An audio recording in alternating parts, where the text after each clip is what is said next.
নমস্কার। আলোর পথে এই আধ্যাত্মিক ও দিব্য জীবনের চর্চায় সকলকে জানাই আমার অন্তরের শ্রদ্ধা, অভিনন্দন ও শুভেচ্ছা। প্রথমে আজ স্বামীজির প্রণাম মন্ত্র দিয়ে শুরু করব। নমস্ত্রী জ্যোতিরাজায় বিবেকানন্দ সুরায়ে সচ্চিৎ সুখ স্বরূপায় স্বামিনে তাপহারিণে। জয় স্বামীজি মহারাজ। আজ আমি পাঠ পরিবেশন করব স্বামীজির বাণী ও রচনা থেকে, তার কথা পরিবেশন করব। আজকে যে বিষয় নিয়ে পাঠ পরিবেশন করব সেটি হলো কর্ম, চরিত্রের উপর ইহার প্রভাব। কর্ম শব্দটি সংস্কৃত ক্রি ধাতু থেকে নিষ্পন্ন। ক্রি ধাতুর অর্থ কর্ম করা, যা কিছু করা হয় তাই কর্ম। কিন্তু কর্মযোগে আমাদের কর্ম শব্দটি কেবল কাজ অর্থেই ব্যবহার করতে হবে। মানব জন্মের চরম লক্ষ্য জ্ঞান লাভ। মানুষের চরম লক্ষ্য সুখ নয়, জ্ঞান। সুখ ও আনন্দ খুব শীঘ্রই শেষ হয়ে যায়। সুখই চরম লক্ষ্য, এরূপ মনে করা ভ্রম। জগতে আমরা যত দুঃখ দেখতে পাই তার কারণ মানুষের অজ্ঞের মতো মনে করে সুখই আমাদের চরম লক্ষ্য, এবং কালে মানুষ বুঝতে পারে সুখের দিকে নয়, জ্ঞানের দিকেই সে ক্রমাগত চলেছে। দুঃখ ও সুখ উভয়েই তার মহান শিক্ষক। সে শুভ এবং অশুভ থেকে সমভাবে শিক্ষা পায়। সুখ ও দুঃখ যেমন আমাদের মনের উপর দিয়ে চলে যায়, অমনি তারা আবার আমাদের নানাবিধ চিত্র রেখে যায়। এই ফলকেই আমরা চরিত্র বলি। কোনো ব্যক্তির চরিত্র নিয়ে আলোচনা করলে দেখা যায় যে তার মনের প্রবৃত্তি, মনের প্রবণতা সমষ্টি মাত্র। আমরা দেখতে পাই সুখ ও দুঃখ সমভাবে তার চরিত্রের উপাদান হয়ে ওঠে। আবার কোনো কোনো স্থলে সুখ অপেক্ষা বরং দুঃখ আবার অধিক শিক্ষা দেয়। জগতের মহাপুরুষদের চরিত্র আলোচনা করলে দেখা যায় অধিকাংশ ক্ষেত্রে সুখ অপেক্ষা দুঃখ তাদের অধিক শিক্ষা দিয়েছে। ধন ঐশ্বর্য অপেক্ষা দারিদ্র্য অধিক শিক্ষা দিয়েছে।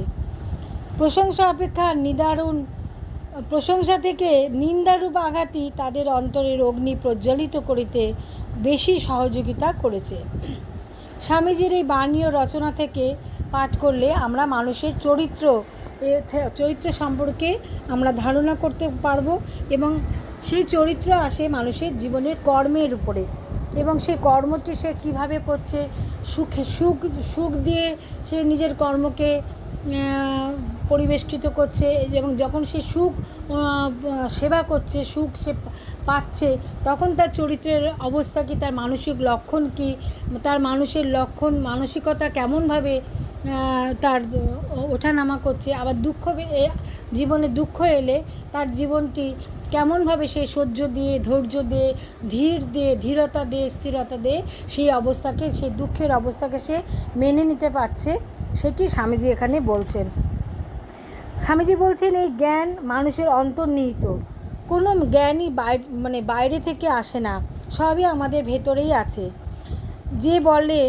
আমরা যে বলি মানুষ জানে, ঠিক, কিন্তু মানুষই আবিষ্কার করে, মানুষই আবরণ উন্মোচন করেন, রহস্য উন্মোচন করেন। যত সংসারে যত এই প্রকৃতির রহস্য মানুষই উন্মোচন করেন।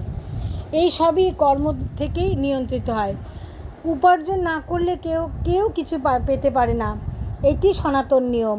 আমরা কখনো কখনো মনে করতে পারি যে ব্যাপারটা ঠিক এরূপ নয়। শেষ পর্যন্ত আমাদের দৃঢ় বিশ্বাসী হতে হয়। সবচেয়ে বড় কথা আমাদের জীবনে দৃঢ় বিশ্বাসী ও আত্মবিশ্বাস। কোনো ব্যক্তি সারা জীবন ধনী হবার চেষ্টা করতে পারে, এজন্য সে সহস্র ব্যক্তিকে ঠকিয়ে অবশেষে বুঝতে পারে যে সে ধনী হওয়ার যোগ্য নয়। কেননা মানুষকে ঠকিয়ে, মানুষকে প্রলোভিত করে নিজের অর্থ উপার্জন করা, এটি কোনো চরিত্র বা মানুষের জীবনে সৎ চরিত্র বলে পরিগণিত হবে না।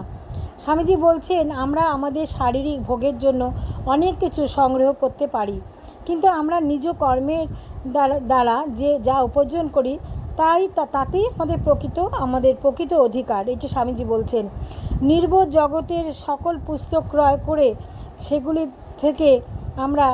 সেগুলোকে আমরা পড়তে পারি, কিন্তু তা থেকে আমাদের কোনো কিছু যোগ্যতা জন্মায় না। স্বামীজি বলছেন, আমাদের বর্তমান অবস্থা যদি আমাদের পূর্ব কর্মের দ্বারা নিয়ন্ত্রিত হয়, তবে এটি নিশ্চিত সিদ্ধান্ত হবে যে ভবিষ্যতে আমরা যা কিছু করতে ইচ্ছা করি তা বর্তমান কর্ম থেকেই করতে পারি। এবং আমাদের এটি জানা উচিত যে আমরা কিভাবে কর্মটি করব। অর্থাৎ প্রত্যেক মানুষকেই কর্ম করতে হয়। সংসারে থাকতে গেলে কর্ম ছাড়া মানুষ বাঁচতে পারে না। কিন্তু আমরা কিভাবে সেই কর্মটি করব? স্বামীজি বলছেন, কর্ম কি করে করতে হবে এটি আবার শিখবার প্রয়োজন কি? সকলেই তো কোনো না কোনোভাবে এই জগতে কাজ করছে। শক্তির অনর্থক হয় বলে স্বামীজি বলছেন, একটি কথা আছে গীতায় এই কর্মযোগ সম্বন্ধে আছে যে কর্মযোগের অর্থ কর্মের কৌশল, বিজ্ঞানসম্মত প্রণালীতে কর্মের অনুষ্ঠান করতে হয়। কর্ম কি করে করতে হয় এটি জানলে সবচেয়ে কর্ম থেকে আমরা সর্বাপেক্ষা ভালো ফল পেতে পারি। স্বামীজি বলছেন, তোমাদের স্মরণ রাখা উচিত সকল কর্মের উদ্দেশ্য মনের ভিতরে পূর্ব থেকে যে শক্তি আমাদের ভিতরে রয়েছে তাকে প্রকাশ করা, আত্মাকে জাগিয়ে তোলা। প্রত্যেক মানুষের ভিতরে এই শক্তি আছে এবং জ্ঞানও আছে। এই সকল বিভিন্ন কর্ম যেন ওই শক্তি ও জ্ঞানকে বাইরে প্রকাশ করতে পারে করে এবং এই মহাশক্তিগুলিকে জাগ্রত করবার চেষ্টা করে। এইটি স্বামীজি বলছেন। আমি আজকে স্বামীজির বাণী ও রচনা থেকে কর্ম সম্বন্ধে পাঠ করলাম। আমি নিজে ধন্য এবং সমৃদ্ধ হলাম। যারা ভক্তমণ্ডলীরা শুনলেন তারাও নিশ্চয়ই সমৃদ্ধ হবেন। আজকে স্বামীজির কথা পাঠ নিবেদন এই পর্যন্ত। সকলে ভালো থাকবেন, সকলকে ভালো রাখবেন। জয় স্বামীজি মহারাজ।